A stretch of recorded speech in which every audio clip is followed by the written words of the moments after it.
Вы смотрите новости, в студии Надежда Саханская. Здравствуйте. Главные темы этого утра.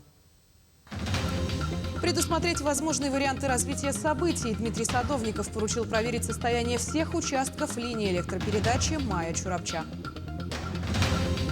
Вклад в вековую историю и награждение выдающихся. В Москве состоялся торжественный вечер, посвященный столетию якутского комсомола. Основа существования любого народа. В стране состоялся форум языковой политики. Расскажем об этом более подробно.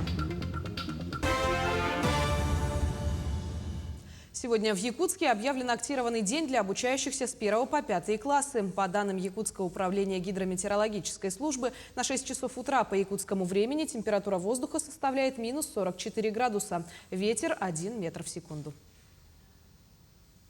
Дмитрий Садовников поручил проверить состояние всех участков линии электропередачи Мая-Чурапча, исправность дизельных электростанций и других резервных источников питания в районах. Также Садовников дал поручение держать на контроле ситуацию в селе Мындагай Чурапчинского района, где из-за сбоев в работе котельной под ограничением теплоснабжения остался коровник комбината Мындагай на 380 голов скота и 4-квартирный дом. Напомним, что авария на линии Мая-Чурапча произошла 18 декабря в 23:30. Причиной стало натяжение провода и касание изоляции на опорах в 51 километре от села Мая. В результате этого почти в течение 16 часов под отключение электроэнергии попали Чурапчинский, Усть-Майский, Амгинский, Татинский, Тампонский районы.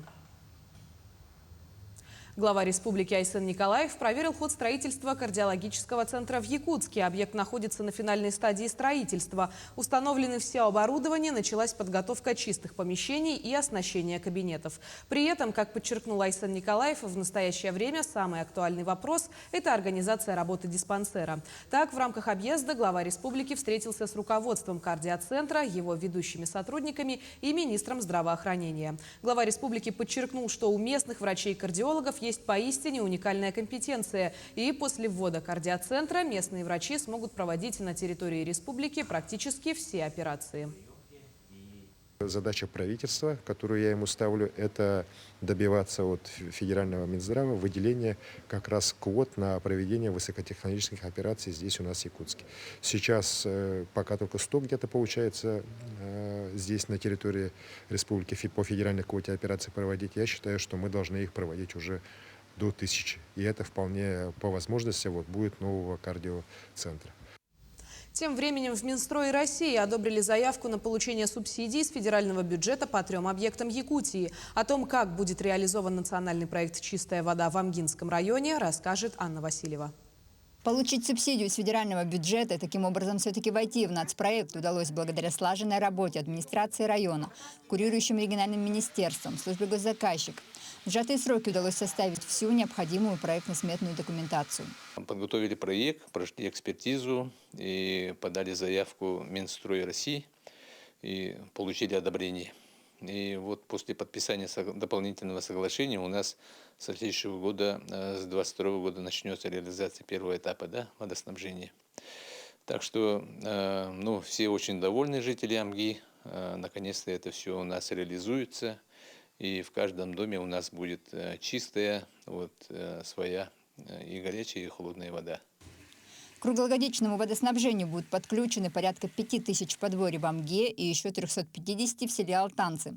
Так решится давняя проблема селян, которые мечтают хотя бы о летнем водопроводе. Ведь у всех, у кого частные дома, есть огороды, бани, и летом приходится ждать дождей и пользоваться услугами водовозки.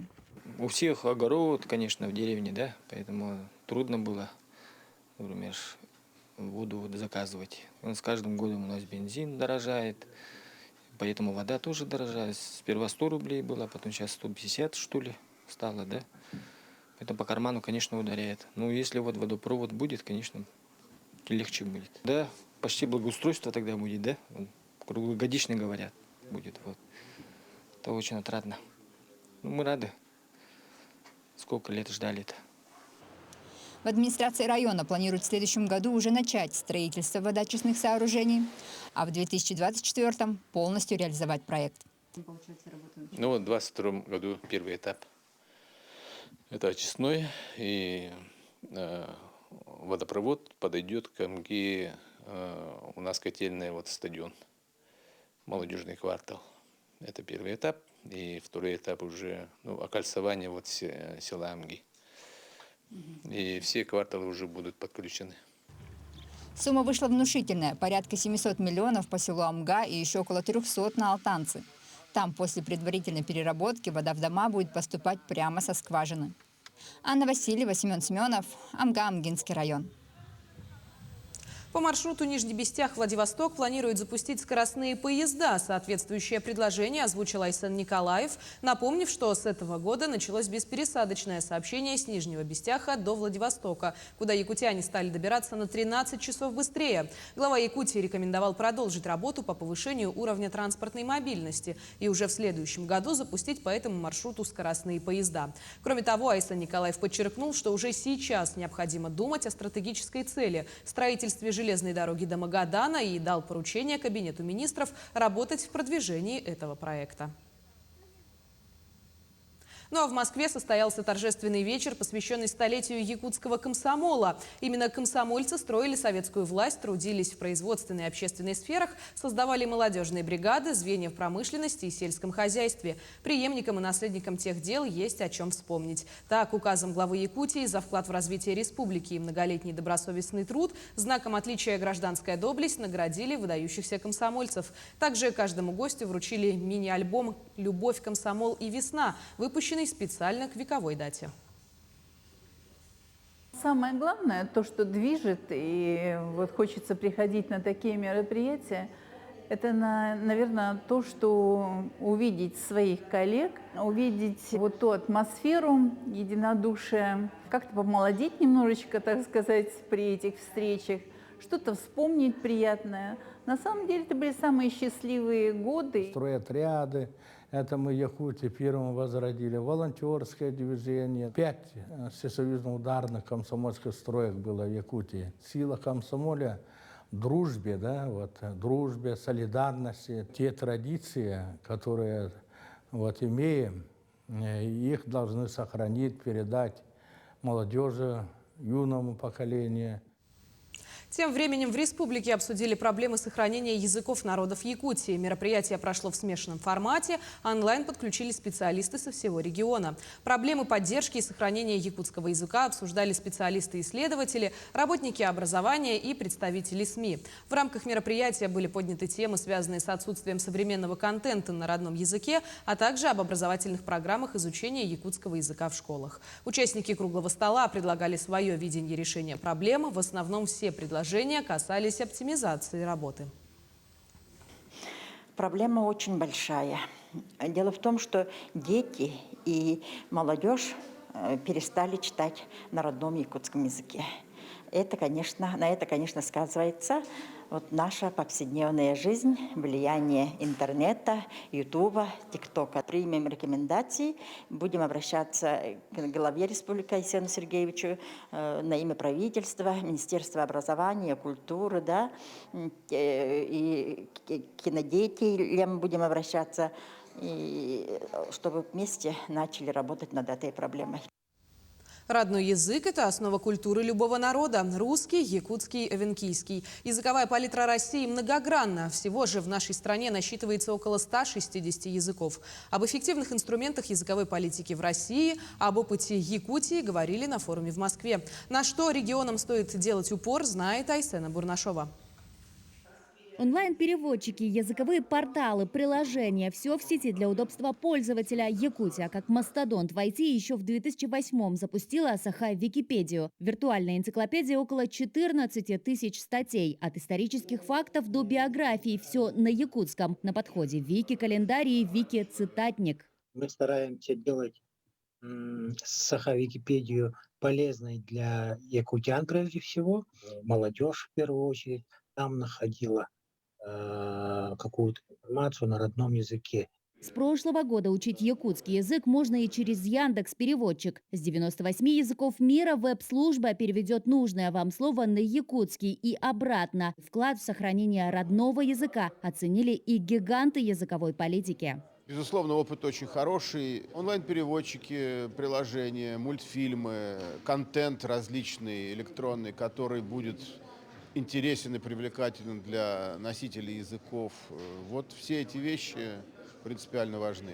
Якутия, как флагманский регион, уже в следующем году запустит на базе Национальной библиотеки республики виртуальный центр языкового и культурного наследия. Книги, сказания, фольклор народов Якутии, фундаментальные знания – все будет собрано на одной платформе. Включает в себя два направления. Это оцифровка культурного наследия народов Якутии. Создание условий для развития якутского языка будет достигнуто у нас путем использования сервисов машинного перевода в электронной библиотеке Национальной библиотеки Республики Саха-Якутия. Интерес к сохранению языкового многообразия в стране возрос. Об этом говорят и заявки на конкурс «Ключевое слово». Целых 340 работ – это в 2 раза больше, чем в прошлом году. Работа якутян, памятники этнической культуры коренных малочисленных народов Севера, стала лучшей.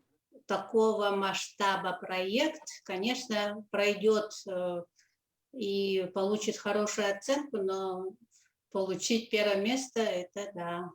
Конечно, очень рады.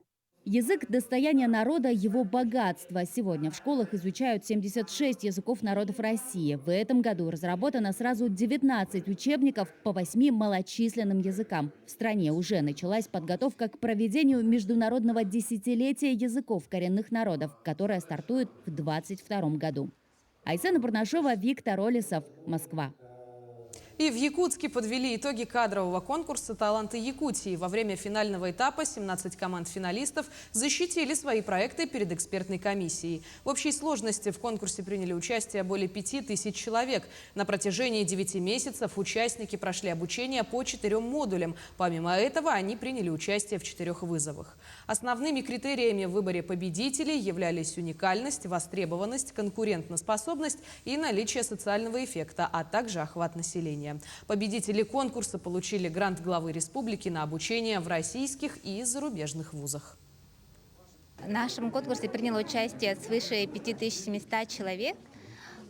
Они проходили отборочные этапы, это были дистанционные отборы, да? Они сдавали различные психологические тесты, вербальные, числовые способности проверялись, проверяли также знания на общие компетенции. Миссией конкурса «Таланты Якутии» является поиск и отбор лидеров нового формата, людей, которые могут созидать вокруг себя новые изменения, сообщества других лидеров, да? Люди, которые нацелены на позитивные изменения и могут стать драйвером развития нашей республики, а также создание сообщества единомышленников. На этом пока вся информация. О развитии событий смотрите в наших следующих выпусках. До встречи в эфире.